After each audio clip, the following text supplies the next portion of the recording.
নমস্কাৰ অষ্টম শ্ৰেণীৰ ছাত্ৰ ছাত্ৰীসকল আজি আমি তোমালোকৰ lesson number 7 a storm on a হিলৰ দ্বিতীয় অংশটো লৈ আলোচনা কৰিবলৈ লৈছোঁ পেজ নম্বৰ 36ৰ ওপৰৰ পেৰাগ্ৰাফ আই মাষ্ট গেট হোম বিফোৰ তাৰ পৰা সকলোৱে কিতাপ চাই যাবা ইতিমধ্যে আমি পাৰ্ট 1ত আগৰ খণ্ডখিনি তোমালোকক দিছোঁ এইবাৰ আমি ইয়াৰ যিটো দ্বিতীয় খণ্ড সেই দ্বিতীয় খণ্ডটো আৰম্ভ কৰিবলৈ লৈছোঁ কিতাপত চাই যাবা I must get home before dark মই নিশ্চয় আন্ধাৰ হোৱাৰ আগতে ঘৰ পাব লাগিব I must get home before dark মানে এন্ধাৰ হোৱাৰ আগতে মই গৈ ঘৰ পাব লাগিব থট উষাই ভাবিছিল হাৰিং এলং দ্য পাথ হাৰিং মানে খৰকৈ যোৱা আৰু সেইকাৰণে ৰাস্তাত খৰকৈ তাই বেগাই গৈছিল felt the first heavy drops of rain in hit her cheek আৰু তাৰপিছত উষাই অনুভৱ কৰিছিল the first heavy drop of rain প্ৰথম বৰষুণৰ ডাঙৰ টোপাল হিট খুন্দিয়াইছিল হাৰ্চিক তাইৰ গালত পৰিছিল তাৰমানে ডাঙৰ বৰষুণৰ প্ৰথম টোপালটো গালত পৰা তাই অনুভৱ কৰিছিল holding the shopping bag close to her body বজাৰৰ বেগখন বুকুত সাবুতি লৈ চি কুইকেণ্ড হাৰ প্লেচ তাই নিজৰ ঠাইলৈ বুলি খৰখেদাকৈ গৈছিল কুইকেণ্ড অতি সোনকালে যোৱা until she was almost running আৰু শেষত গৈ তাই প্ৰায় দৌৰাৰ নিচিনাকৈ গৈছিল until she was almost running প্ৰায় দৌৰাৰ দৰেই গৈছিল the rain drops were coming down faster now আৰু এতিয়া লাহে লাহে বৰষুণৰ টোপালবোৰ ডাঙৰ হৈ আহিছে আৰু বাঢ়ি আহিছে ৰেইন ড্ৰপছ বৰষুণৰ টোপাল কামিং ডাউন নামি আহিছে ফাষ্টাৰ নাও বেগাই নামি আহিছে কোল্ড ঠাণ্ডা ষ্টিঙিং পিলেটছ অফ ৰেইন মানে বৰষুণৰ টোপাল আৰু ষ্টিঙিং মানে হৈছে তিতি যোৱা বৰষুণৰ বিন্ধা আচলতে ষ্টিঙিং মানে বিন্ধা তো বৰষুণৰ টোপালেতো আৰু বিন্ধিব নোৱাৰে বৰষুণৰ টোপাল গাত পৰি যিটো সামান্য আঘাত পোৱা যায় সেইটোকে ষ্টিঙিং বুলি কোৱা হৈছে তাই সেইটো অনুভৱ কৰিছিল a flash of lightning sharply outline the ruins on the hill a flash of lightning এটা আমি যে চিকিমিকি বুলি কওঁ বিজুলী সেই বিজুলী এটা আকাশত দেখা গৈছে আউটলাইন ৰেখা হৈ পৰিছে the ruins on the hill পাহাৰৰ ওপৰ ভাগত এটা চিকিমিকিৰ ৰেখা দেখা গৈছে বিজুলীৰ ৰেখা দেখা গৈছে and then all was dark again তাৰপিছত সকলোবোৰ পুনৰাই কি হৈছে আন্ধাৰ হৈছে নাইট হেড ফলেন ইতিমধ্যে ৰাতি হৈ আহিছিল আইল হেভ টু শেল্টাৰ ইন দ্য ৰুইনছ শেল্টাৰ মানে আশ্ৰয় লোৱা আৰু ৰুইনছ মানেতো আমি কৈছোঁৱে সেই ধ্বংসাৱশেষ বা এৰাবাৰী যিখন এৰি গৈছে ৰুইন মানে ধ্বংস হোৱা ইয়াত নাউন বুজাইছে গতিকে ধ্বংসাৱশেষটো বুজোৱা হৈছে মই সেই এৰাবাৰীখনতে আশ্ৰয় ল'ব লাগিব উষাই ভাবিছিল এণ্ড বিগেন টু ৰান আৰু দৌৰিবলৈ আৰম্ভ কৰিছিল suddenly the wind sprang up again স্প্ৰিঙৰ পাষ্ট টেন্স হৈছে স্প্ৰাং মানে জঁপিওৱা কিন্তু ইয়াত বৰষুণৰ টোপালবোৰ বেছি জোৰকৈ পৰাটোকে জঁপিয়াই অহা বুজাইছে হঠাতে বৰষুণৰ টোপালবোৰ যেন জঁপিয়াই আহিল এনেকুৱা লাগিল but she did not have to fight it তাই আৰু তাৰ লগত যুঁজিব খোজা নাছিল বৰষুণৰ টোপালৰ লগত আৰু তাই যুঁজিব খোজা নাছিল অৰ্থাৎ তাই আৰু আগবাঢ়িব খোজা নাছিল ইট ৱাজ বিহাইণ্ড হাৰ নাও এতিয়া আৰু তাই নোৱাৰে helping her along up the steep path and onto the brow of the hill পাহাৰৰ দাঁতি দি ইতিমধ্যে তাই যথেষ্টখিনি আগবাঢ়ি গৈছে ব্ৰ' অফ দ্য হিল ব্ৰ' মানে দাঁতি বা কাষ আমি আইব্ৰ' বুলি কওঁ আইব্ৰ' মানে চকুৰ দাঁতি বা চকুৰ চেলাউৰিটো বুজায় ঠিক তেনেকৈ ব্ৰ' অফ দ্য হিল মানে পাহাৰৰ দাঁতি বুজোৱা হৈছে তো there was another flash of lightning followed by a peal of thunder মানে বজ্ৰৰ শব্দ গুমগুমনি যিটো সেইটোক কোৱা হৈছে পিল অফ থাণ্ডাৰ বেছিকৈ অহা বজ্ৰৰ শব্দটোক বুজোৱা হৈছে আৰু তাৰ লগে লগে বজ্ৰৰ শব্দৰ লগে লগে বিজুলী ঢেৰেকনি দেখা গৈছে flash of lightning followed by a peal of thunder অৰ্থাৎ বজ্ৰৰ শব্দৰ লগে লগে বিজুলী ঢেৰেকনিও দেখা গৈছে, চিকমিকনি দেখা গৈছে। দ্য ৰুইনছ লুম্ড মানে ডাঙৰকৈ দেখা বা প্ৰকাণ্ডকৈ দেখা। যেতিয়া চিকমিকনি দিয়ে তেতিয়া চিকমিকনিত একোটা বস্তু ডাঙৰ ডাঙৰ যেন দেখা যায়। দ্য ৰুইনছ লুম্ড বিফ'ৰ হাৰ, তাইৰ সন্মুখত বহুত ডাঙৰকৈ দেখা গ'ল। গ্ৰীম এণ্ড ফৰবিডিং, গ্ৰীম মানে ভয়ংকৰ আৰু ফৰবিডিং মানে গোপন, আৰু সেয়া যেন এক গোপন ভয়ংকৰ ঠাই তেনেকুৱা যেন হৈ উঠিল। তাৰ পিছৰ পেৰাগ্ৰাফটো আহা। Usha remembered part of an old roof that would give some shelter. উষাৰ মনত পৰিল তাত যেনিবা পুৰণি এখন ছাল আছে, part of an old roof, পুৰণি ঘৰৰ ছাল আছে, that would give some shelter, হয়তো সেইখিনিয়ে তাইক কিছু আশ্ৰয় দিব পাৰিব। It would be better than trying to go' on, দৌৰি গৈ থকাতকৈ এইটোৱেই বেটাৰ হ'ব বা উপযুক্ত হোৱাত ভাল হ'ব, সেই কথাটো ভাবি তাই তাতে জিৰণি লোৱাৰ সিদ্ধান্ত ল'লে। ইন দ্য ডাৰ্ক, আন্ধাৰত, with the howling wind, howling wind মানে হৈছে বলি থকা বতাহ বলি আছিল। তাৰপিছত she might stray off path, stray off মানে হৈছে ভুল কৰা, তাই হয়তো পথ ভুল কৰিব পাৰে বা ৰাস্তা তাই ভুল কৰিব পাৰে এন্ধাৰত। And fall over the edge of the ডিফ, আৰু থিয় গৰাৰ পৰা তললৈ পৰি যাব পাৰে। এজ অফ দ্য ক্লিফ মানে হৈছে থিয় গৰাৰ তলত পৰি যাব পাৰে। গতিকে সেইকাৰণে তাই ভাবিলে যে আমি ইয়াতে মই জিৰণি লোৱা উচিত বুলি তাই এটুকুৰা ঠাই চিনাক্ত কৰিলে। হু বতাহ হুকৈ বলি আছিল। হল দ্য উইণ্ড, বতাহ হল মানে বলি থকা, বতাহ বলি আছিল। উষা চ দ্য ৱাইল্ড প্লাম ট্ৰী, আৰু উষাই কি দেখিছিল? ৱাইল্ড প্লাম ট্ৰী, বনৰীয়া বগৰীৰ গছডাল ইতিমধ্যে তাই দেখা পাইছিল।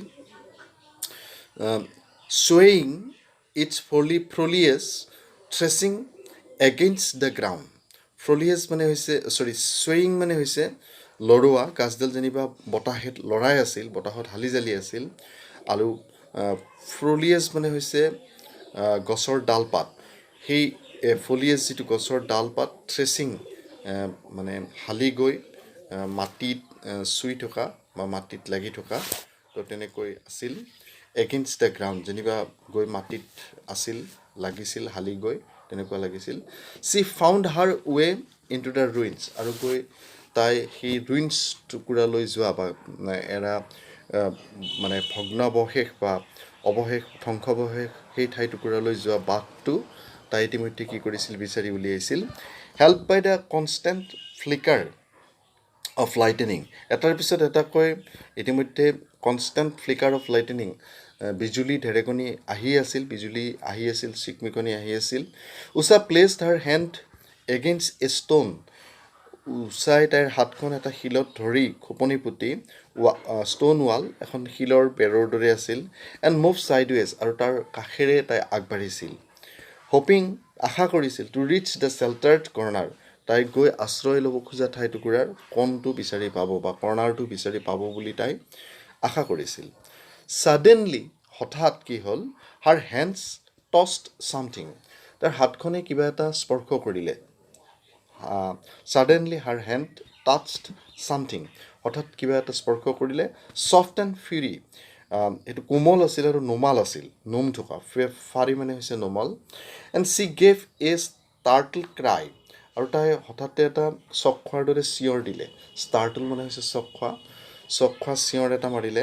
হাৰ ক্ৰাই ৱাজ এনচাৰ্ড বাই এনডাৰ, আৰু যেনিবা তাইৰ উত্তৰ, সেই চিঞৰটোৰ আন এজনে উত্তৰ দিয়া যেন লাগিল। হাফ স্নাৰ, পাক খোৱা, হাফ স্ক্ৰিচ, চিঞনি, as something lift away in the darkness, চিঞনি মাৰি আধা পাক খোৱাকৈ যেনিবা কিবা এটা বস্তু, লিফ্ট মানে হৈছে জঁপিওৱা, তো জঁপিয়াই তাৰ পৰা আন্ধাৰৰ ফালে আঁতৰি গ'ল, তেনেকুৱা যেন তাইৰ অনুভৱ হ'ল। তাৰ পিছৰ অংশটোলৈ আহা। With a sigh of relief Usha realise that it was the cat, তাৰপিছত উষাই এটা স্বস্তিৰ নিশ্বাস এৰিলে।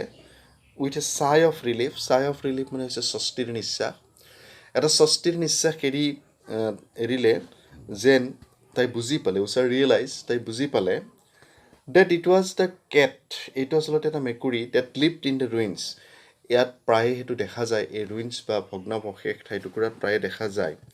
For a moment, কিছু মুহূৰ্ত she had been frightened, তাই ভয় খাই আছিল. But not she moved quickly, কিন্তু সোনকালে তাই তাৰ পৰা আঁতৰি গুচি অহা নাছিল. Along the wall, সেই ৱালেৰে, until she heard the rain drumming on a remnant of 18 roofs. যেতিয়ালৈকে ড্ৰামিং মানে হৈছে ড্ৰাম বজোৱা, ঢোল বজোৱা, কিন্তু ইয়াত বৰষুণৰ পানী টিঙত পৰি যিটো শব্দ হয় সেইটোকে ড্ৰামিং বুলি কোৱা হৈছে. তাই বৰষুণৰ পানী টিনত পৰি হোৱা শব্দটো নোহোৱালৈকে তাই তাতেই আছিল. ৰিমনেণ্ট মানে উপৰিভাগ, ৰিমনেণ্ট অফ টিন ৰূপ, টিনৰ উপৰিভাগত পৰি হোৱা শব্দটো নোহোৱা হোৱালৈকে, অৰ্থাৎ বৰষুণ নকমালৈকে তাই তাতেই ৰৈ আছিল. ক্ৰছড ইন এ কৰ্নাৰ, ক্ৰছড মানে চুপি থকা, তাই এটা কণত কুচি মুচি আছিল. চি ফাউণ্ড চাম চেল্টাৰ, যেনিবা তাই এটা আশ্ৰয়স্থল বিচাৰি লৈছিল বা বিচাৰি পাইছিল. বাট দ্য টিন চিট গ্ৰ'ণ্ড, কিন্তু টিনৰ গ্ৰ'ন মানে গুজৰা, টিনৰ চিটবিলাকে যেনিবা গুজৰি উঠিছিল. এণ্ড ক্লেটাৰ্ড মানে হৈছে পানীৰ ধাৰ, টিনৰ পৰা পানী পৰি পানীৰ ধাৰ বৈছিল. As if it would sail away any moment, sail away উটুৱাই নিয়া, যেনিবা যিকোনো মুহূৰ্তত সেইটো তাৰ পৰা উটুৱাই নিব, তেনেকুৱা এটা ভাৱ হৈছিল. উষা ৰিমেম্বাৰ ডেট, উষাই মনত পৰিছিল যে এক্ৰছ দিছ এমটি ৰুম, এই খালী ৰুমটোৰ ভিতৰত stood N old fire place, তাত এটা পুৰণা ফায়াৰ প্লেচ বা জুইশলা আছে বুলি তাইৰ মনত পৰিছিল. পাৰহেপছ ইট উড বি ড্ৰায়াৰ, বোধহয় এইটো এটা ড্ৰায়াৰ আছিল. ড্ৰায়াৰ মানে শুকোৱা, ঘৰৰ ভিতৰত অতিপাত ঠাণ্ডা অঞ্চলবিলাকত ঘৰৰ ভিতৰত ড্ৰায়াৰ বুলি থাকে, জুইশাল থাকে বা শুকাবলৈ বা ৰুমটো গৰম কৰি ৰাখিবলৈ জুইশালৰ ব্যৱস্থা থাকে. অৱশ্যে আজিকালি ড্ৰায়াৰ নহয়, আজিকালি ইলেক্ট্ৰনিক ড্ৰায়াৰহে ব্যৱহাৰ কৰা হয়. কাৰেণ্টত ব্যৱহাৰ কৰা ড্ৰায়াৰ আজিকালি আছে, কিন্তু যিটো সময়ত বিজুলীৰ ব্যৱস্থা নাছিল তেতিয়া ঘৰৰ ভিতৰত জুইশাল ব্যৱস্থা কৰিয়ে ড্ৰায়াৰৰ ব্যৱস্থা কৰা হৈছিল.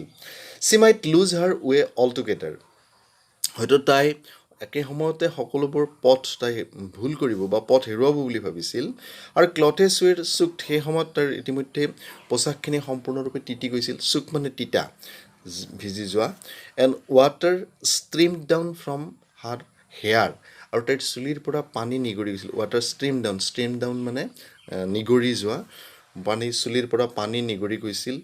Forming a puddle at her feet, আৰু তাৰ পৰা যোৱা পানীয়ে তাইৰ ভৰিৰ কলাফুলত ইতিমধ্যে পানীৰ আকপাকৰ সৃষ্টি কৰিছিল. চি থট, তাই ভাবিছিল, চি হাৰ্ড এ ফেইণ্ট ক্ৰাই, যেন তাই এটা আচৰিত চিঞৰ শুনিছে. ফেইণ্ট ক্ৰাই মানে হৈছে আচৰিত চিঞৰ, যেনিবা তাই এটা আচৰিত চিঞৰ শুনিছে তেনেকুৱা তাইৰ লাগিছিল. দ্য কেট এগেইন, পুনৰ সেই মেকুৰীটোৰ, অৰ এন অল, নাইবা এটা ফেঁচাও হ'ব পাৰে. Then the storm blotted out all other sound, এনে সময়তে ষ্টৰ্ম বা ধুমুহা, বতাহ আৰু বৰষুণৰ শব্দই বাকী শব্দবোৰ ইতিমধ্যে মাৰ নিয়াইছিল বা তলত পেলাইছিল. ব্লটেড আউট, দমন কৰা বা মাৰ নিওৱা. There had been no' time to think of ghost, এই সময়ত আৰু ভূতৰ কথা ভাবিবলৈ সময় নাই. There had been no' time to think of ghost, ভূতৰ কথা ভাবিবলৈ সময় নাই. But now that she was settled in one place,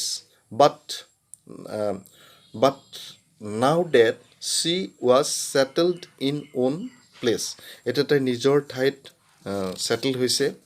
Usha remembered, উষাই অনুভৱ কৰিছিল গ্ৰাণ্ডফাদাৰ ষ্টৰী, ককা দেউতাৰ সেই গল্পটো তাই মনত পেলাইছিল. ৰিমেম্বাৰ মানে মনত পেলোৱা. এবাউট দ্য লাইটেনিং ব্লাষ্টেড ৰুইন, আৰু সেই ৰুইনছত, সেই এৰাবাৰীখনত কেনেকৈ লাইটেনিং ব্লাষ্টেড হৈছিল বা কেনেকৈ বজ্ৰ পৰিছিল, বজ্ৰাঘাত হৈছিল, সেই কথাটো তাই কাহিনীটো মনত পেলাইছিল.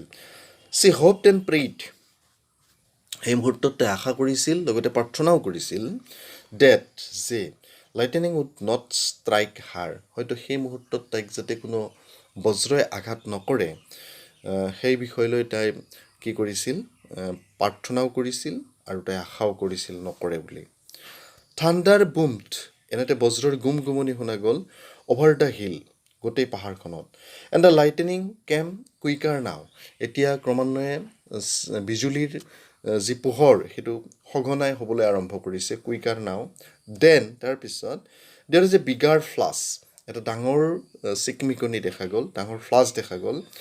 এণ্ড ফৰ এ মমেণ্ট, আৰু কিছু মুহূৰ্তৰ কাৰণে the entire ruin was lit up, আৰু গোটেই সেই অঞ্চলটো এণ্টায়াৰ ৰুইন, গোটেই এৰা ঘৰবোৰ যেন জিলিকি উঠিল। লাইট আপ, জ্বলি উঠা বা জিলিকি উঠা। তো অষ্ট্ৰিক অফ ব্লু চিজিল, চিজিল মানে হৈছে চেৰচেৰণি, along the floor of the building, building এই ঘৰটোৰ অৰ্থাৎ মজিয়াত ফ্ল'ৰত তেতিয়া কিবা এটা চেৰচেৰণি শব্দ শুনা গ'ল। উষা ৱাজ ষ্ট্ৰেইট এহেড, তাই পোনে পোনে দাঁতি লৈ গ'ল বা কাষলৈ গ'ল। S C opposite wall Litt up, আৰু দেখিলে যে তাই বিপৰীত ফালৰ ৱালখনতো ইতিমধ্যে পোহৰ পৰিছে। চি চ, তাই দেখিলে crouching in front of the unused fireplace, আৰু চি চ, তাই দেখিলে crouching in front of the unused fireplace, অব্যৱহৃত জুইশালটোৰ কাষত যেনিবা কোনোবাই কুচি মুচি সোমাই আছে। Two small figures of children, দুটা সৰু চিলড্ৰেন, দুটা সৰু কেঁচুৱা ল'ৰা ছোৱালী, কেঁচুৱা নহয় ঠিক, দুটা চিলড্ৰেন, অলপ দুটা সৰু ল'ৰা বা সৰু ল'ৰা ছোৱালীৰ চেহেৰা, ফিগাৰ তাই দেখিলে, পোহৰত চিনিব পৰা নাই, ছায়া মূৰ্তি যেন লাগিছে তাইৰ। The ghostly figure seem to look up, দেখাত ভূত যেন লাগিল। And stare back at Usha, সিহঁতে যেনিবা উষাৰ ফালে থৰ লাগি চাই আছে, ষ্টেয়াৰ্ড বেক এনেকুৱা লাগিল। And then everything was dark again, তাৰপিছত পুনৰাই গোটেইখিনি এন্ধাৰ হৈ পৰিল। Everything was dark again. Usha's heart was in her mouth, সেই সময়ত তাৰ অন্তলখন যেনিবা বুকুখন মুখতে লুকাল, এনেকুৱা হৈছে। Heart was in her mouth. She had seen without doubt, তাই নিঃসন্দেহে দেখিছে two ghost on the other side of the room, কোঠালিটোৰ অন্য ফালে দুটা ভূত থিয় হৈ আছে। She was not going to remain in the ruins 1 minute longer, তাই ভাবিলে মই আৰু এক মিনিটো ইয়াত থকাটো উচিত নহ'ব। She ran towards the big gap, ডাঙৰ যি গেপ আছিলে, ফাঁক খালী ঠাই আছিলে, সেই খালী ঠাইতে তাই দৌৰি তাৰ পৰা ওলাই আহিল। In the wall through which she had entered, সিফালেৰে তাই প্ৰৱেশ কৰিছিল, সেইফালেৰে তাই দৌৰি তাৰ পৰা ওলাই আহিল। She was halfway across the open space, ইতিমধ্যে খোলা ঠাইৰ আধা দূৰ তাই অতিক্ৰম কৰিছে। When someone fell against her, তাৰপিছত যেনিবা কিবা এটা পুনৰাই পৰা যেন তাইৰ অনুভৱ হ'ল। উষা ষ্টাম্বুল্ড, আৰু উষাই তাত উজুতি খালে, ষ্টাম্বুল্ড মানে উজুতি খোৱা। গটা পুনৰাই উঠিলে, এণ্ড এগেইন বাম্পড, আৰু পুনৰাই তাই কি কৰিলে, চিঞৰটো শুনা পালে। ইনটু ছামথিং, কিবা এটাৰ চিঞৰ। চি গেভ এ ফ্ৰাইটেন স্ক্ৰীম, আৰু তাই ভয়ে ভয়ে আন এটা চিঞৰ মাৰিলে। ছামৱান এল্ছ স্ক্ৰীম, বিপৰীত ফালৰ পৰাও আন এটা চিঞৰ আহি তাইৰ কাণত পৰিল। And then there was a shout, তাৰপিছত সেয়া এটা শুনা পোৱা চিঞৰলৈ ৰূপান্তৰ হ'ল এ বইজ চাউট, এজন ল'ৰাৰ মাত তাই অনুভৱ কৰিলে। And Usha instantly recognise the voice, আৰু তৎক্ষণাত সেই মাতটো উষাই চিনি পালে বা বুজি পালে, ৰিকগনাইজ চিনাক্ত কৰিলে। সুৰেশ উষা, সুৰেশে উষা বুলি চিঞৰিছে, সুৰেশ বুলি উষাই চিঞৰিছে, আৰু উষা বুলি সুৰেশে চিঞৰিছে, বিন্যাও চিঞৰিছে। They fell into its others arms, তাৰপিছত তিনিও লগ হৈ সাৱতা সাৱতি কৰিলে। So' surprise and relief that all they could do, তাৰপিছত সিহঁত যেনিবা অলপ সকাহ পালে, আৰু তিনিওকো লগ পালে। ৱাজ লাভড এণ্ড গিগিল্ড, সিহঁতে হাঁহিৰ খিলখিলনি আৰম্ভ কৰিলে। And repeated its others names, আৰু প্ৰত্যেকৰ নাম কাঢ়িলে, যেনিবা অমুক হয়নে, উষা হয়নে, বিনয় হয়নে, এনেকুৱা এটা অৰ্থ আহিল। দেন উষা ছেইড, তাৰপিছত উষাই ক'লে, আই থট ইউ ৱেৰ ঘোষ্ট, মই তোমালোককেই ভূত বুলি ভাবিছিলোঁ। উই থট ইউ ৱেৰ এ ঘোষ্ট। তেতিয়া সিহঁতে ক'লে আমি তোমাকহে ভূত বুলি ভাবিছিলোঁ। ছেইড সুৰেশে ক'লে come back under the roof said Usha. উষাই ক'লে আহা চালিখনৰ তললৈ আহা। The huddle together in the corner. তাৰপিছত তিনিও গৈ তাত লগ লাগিল। ছেটাৰিং তাতে হুলস্থুল আৰম্ভ কৰি দিলে উইথ এক্সাইটমেণ্ট, আনন্দত এণ্ড ৰিলিফ, আৰু যেন সিহঁত মুকলি হ'ল। ৱেন ইট গ্ৰিউ ডাৰ্ক, যেতিয়া আন্ধাৰ নামি আহিছিল, we came looking for you, আমি তোমাক বিচাৰি আহিছিলোঁ, ছেইড বিন্নাই ক'লে। And then the storm broke, তাৰপিছত লাহে লাহে বৰষুণ কমিল। আমি বাকী খণ্ডখিনি প্ৰশ্নৰ উত্তৰ সহকাৰে তোমালোকক তৃতীয় অংশটোত দিম। এইখিনি তোমালোকে ভালকৈ পঢ়িবা। তো আজিলৈকে ইমানতে সামৰিছোঁ। নমস্কাৰ, ধন্যবাদ।